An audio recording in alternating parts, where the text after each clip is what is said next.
धिया विप्रो अजायत।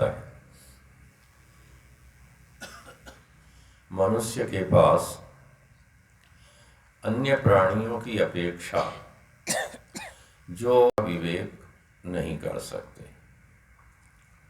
ये अपना है पराया है, इसकी थोड़ी बहुत पहचान होते हुए भी क्या कर्तव्य है और क्या अकर्तव्य है, इसका भेद करने में वह प्राणी समर्थ नहीं है।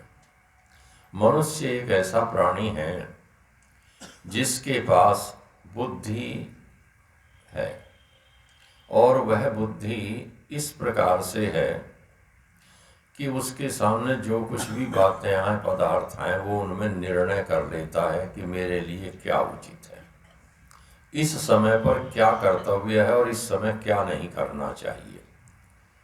किंतु उस बुद्धि का विकास कैसे हो, और कितनी बुद्धि मनुष्य के पास परमेश्वर ने दी है। कहते हैं कि जो आइंस्टीन था, आइंस्टीन ने भी अपने मस्तिष्क का, बुद्धि का केवल 5% उपयोग किया।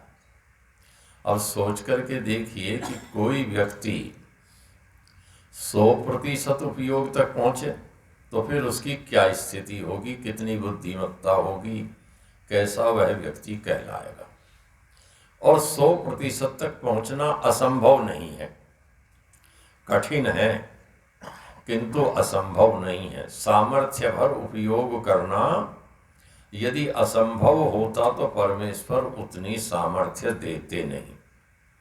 परमेश्वर ने उतनी सामर्थ्य दी है किंतु मनुष्य उपयोग नहीं कर पाता, तो उसके लिए बहुत सारी परिस्थितियां उसके कारण हैं। जो परिवेश है हमारा, वह परिवेश उसका कारण है। और परिवेश का निर्माण कौन करता है? परिवेश का निर्माण हम कराते हैं, परिस्थितियों का सृजन हम करते हैं। और यदि परिस्थितियों में कोई प्रतिकूलता है तो उसे दूर करने का दायित्व भी मनुष्य का है, हमारा है। क्योंकि हमने वो परिस्थितियां पैदा की तो दूर भी हमें करनी होंगी। और उस बुद्धि के विकास के लिए अपेक्षित क्या है? जो बुद्धि की वृत्तियां हैं, उन वृत्तियों को एकत्रित करना। जो बिखरी हुई वृत्तियां हैं, इधर उधर दौड़ रही हैं वृत्तियां, उन वृत्तियों को केंद्रित करना, ये मनुष्य का काम है। और जब वो केंद्रित होंगी तो ऐसी स्थिति हो सकती है, लोक का उदाहरण समझें। कार के, मोटरसाइकिल के, बसों के आगे जो लाइट लगी हुई है, हेडलाइट, उस हेडलाइट में जो बल्ब लगा हुआ है वो 14 वाट का, 28 वाट का एलईडी आजकल जो लग रहे हैं। और सड़क पर कितनी दूर तक रोशनी जाती है? उसका कारण क्या है? उसका कारण बल्ब के पीछे लगा हुआ जो रिफ्लेक्टर है, वो उसकी जो प्रकाश की किरणें उससे निकल रही हैं उनको बिखरने से रोकता है। एक सीमा बना देता है कि यहाँ से दाएं बाएं नहीं फैलेंगी, और वहीं सीमा में रह करके फिर वो सीधी सामने जा रही हैं, उनकी दिशा एक निर्धारित हो गई। तो ऐसे ही हमारे भी चिंतन की यदि दिशा निर्धारित हो जाए, सोचने का एक तरीका विकसित हो जाए और वो सही दिशा में हो, तो मनुष्य बहुत कुछ चिंतन कर सकता है, बहुत कुछ विचार कर सकता है।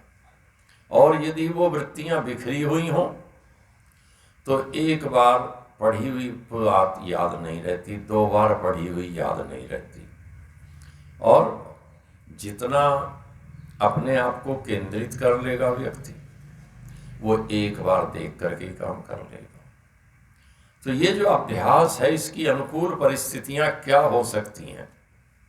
कहते हैं उसके लिए अनुकूल परिस्थितियां हैं उपवरे गिरीणाम संगमे च नदीनाम। 2 स्थितियां बताई। जो चय है मंत्र में आया हुआ, वो समुच्चय के अर्थ में है, जोड़ने के अर्थ में है।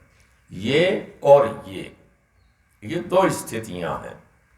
कौन सी स्थिति? कहा गिरी नाम उपवरे, जो गिरी हैं, पर्वत हैं, उनके उपवर में, उनकी तलहटियों में, उनके किनारों पर, उनके समीप बैठना।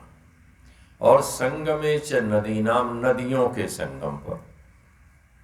अब नदियों के संगम पर बैठने का अनुभव तो आप बड़ी आसानी से कर सकते हैं। पर्वतों में जाकर बैठना खुले में तो कई बार असुविधाजनक हो सकता है, किंतु नदियों के संगम का अनुभव तो आप कर सकते हैं। और कैसे अनुभव करेंगे?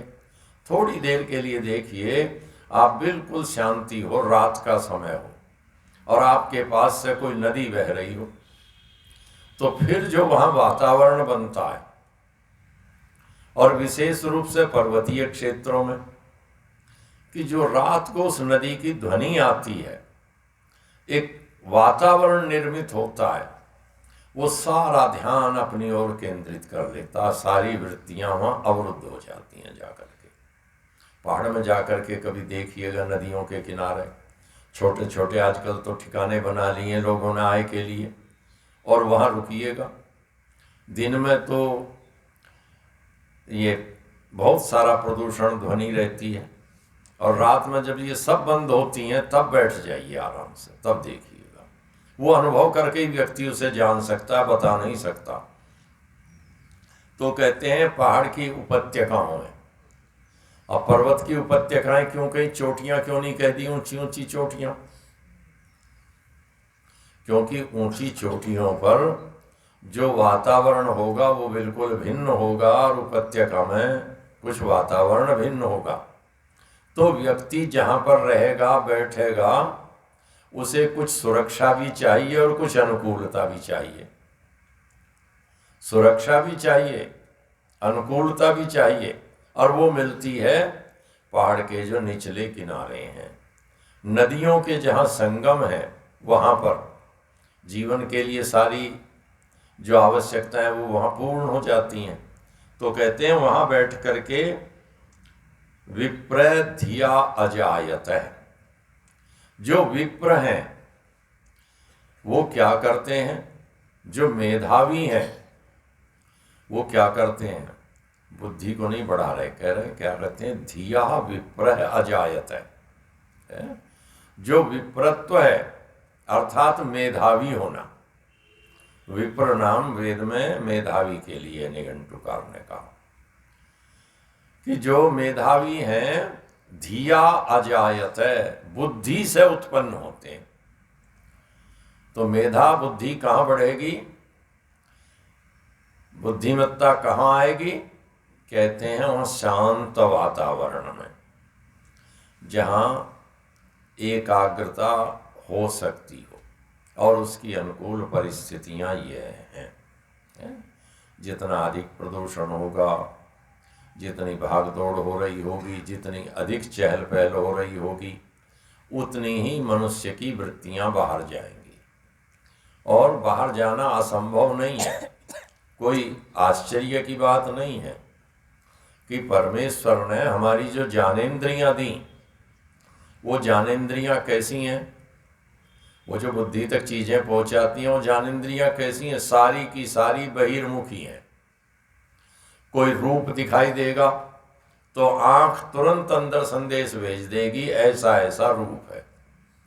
कोई शब्द हो रहा, ध्वनि हो रही है, तो आप सुन रहे नहीं सुन रहे, कहीं भी थे, ध्यान कहीं और था, किंतु जब कान में शब्द पड़ा तो उसने अपनी ओर को उस वृत्ति ने खींच लिया।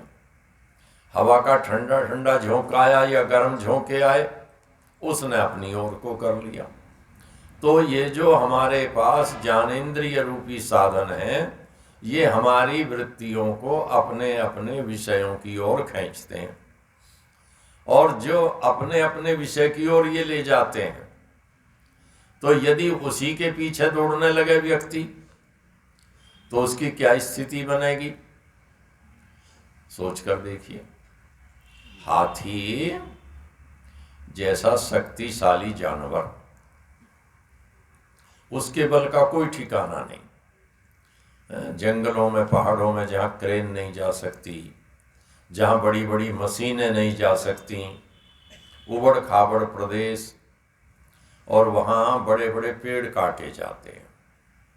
किसी प्लाईवुड की बड़ी फैक्ट्री में आप देखिए, कितने मोटे और कितने लंबे लट्ठे आपको दिखाई दे जाएंगे पड़े हुए, जिनके ऊपर से वो छिलका उतार के प्लाई बोर्ड बनाया जाता है। और वो लट्ठे कैसे आते हैं? वो नदियों से आ रहे हैं, समुद्र से लाए जा रहे हैं, पानी में बहकर आ रहे हैं। किंतु उन जंगलों से और पानी तक कौन पहुंचाता है? हाथी पहुंचाता है। हाथी पहुंचाता है वहां तक। बड़े बड़े पेड़ जो लगता है कैसे हिलेंगे ये, और उसे वो टक्कर मार मार करके नीचे गिरा देता है, उखाड़ करके। आपने देखा होगा जंगलों में कई बार बस पलट देता है, ट्रकों को पलट देता है, कार को तो ऐसा उठा देता है जैसे बालक ने खिलौना उठाया हो। किंतु वो हाथी भी वश में हो जाता है। हाथी भी वश में हो जाता है। इतनी तेज गति से दौड़ने वाला हिरण, और वो भी वश में हो जाता है। क्यों वश में हो जाते हैं? अपनी इन्हीं वृत्तियों के कारण। कभी शब्द के कारण, कोई रूप के कारण, कोई स्पर्श के कारण।